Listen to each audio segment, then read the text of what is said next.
అందరికీ నమస్కారం.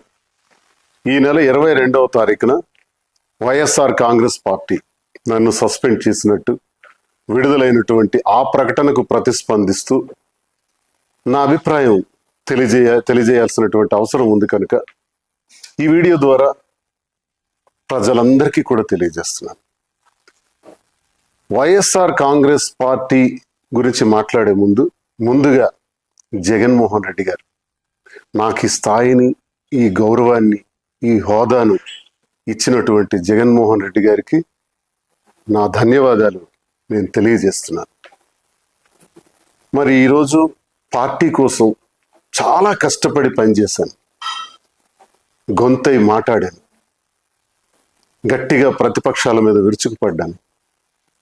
ఎంతో కష్టపడి పనిచేసినటువంటి నాకు అకారణంగా వ్యక్తిగత కారణాలు అన్నటువంటి కారణంతో నాకు సస్పెండ్ చేశారని తెలిసింది. అయితే ఇందుకు నేను పార్టీ నాకు అందించినటువంటి సహకారం, రాజశేఖర్ రెడ్డి గారితో అడుగులు వేసిన నేను, జగన్మోహన్ రెడ్డి గారితో నడుస్తున్న నేను, నా హృదయంలో జగన్మోహన్ రెడ్డి గారు ఇప్పుడు కూడా చిరస్మరణీయం.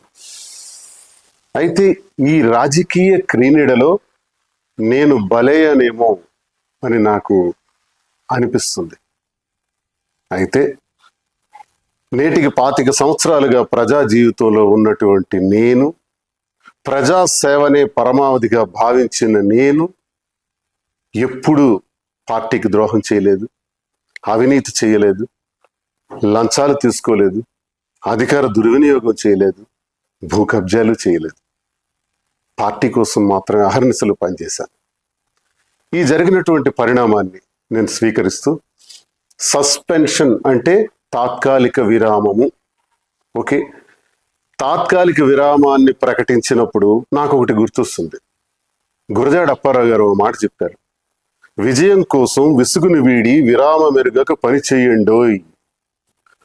పని చేస్తాను, కష్టపడి పని చేస్తాను, స్వతంత్రుడిగా, తటస్థునిగా, నా ప్రజల కోసం, నాకు నమ్ముకున్న గ్రామాల కోసం, నా పైన ఆధారపడి ఉన్నటువంటి కార్యకర్తల కోసం, అభిమానుల కోసం నిరంతరం మరింత రెట్టింపు ఉత్సాహంతో పనిచేస్తానని, ఎవ్వరూ ఆందోళన చెందవలసిన అవసరం లేదని, నా అభిమానులందరూ కూడా ధైర్యంగా ఉండాలని, గ్రామాన మళ్ళీ తిరుగుతాను, ప్రతి ఇంటికి ఈ దువ్వాడ శ్రీనివాస్ వస్తాడు, ప్రజలతో నేరుగా సంబంధాలు ఉన్నటువంటి నేను ఏ ఒక్కరిని విడిచిపెట్టేది లేదని, కష్టపడి పనిచేస్తానని, అన్నింటికీ కాలమే తీర్పు చెబుతుందని నమ్మిన నేను, మరి ప్రజలందరికీ ఇంతవరకు నాకు ఈ గౌరవాన్ని ఇచ్చినటువంటి ప్రజల్ని నేను ఎప్పుడూ మర్చిపోలేను. ముఖ్యంగా టెక్కలి నియోజకవర్గ ప్రజలు,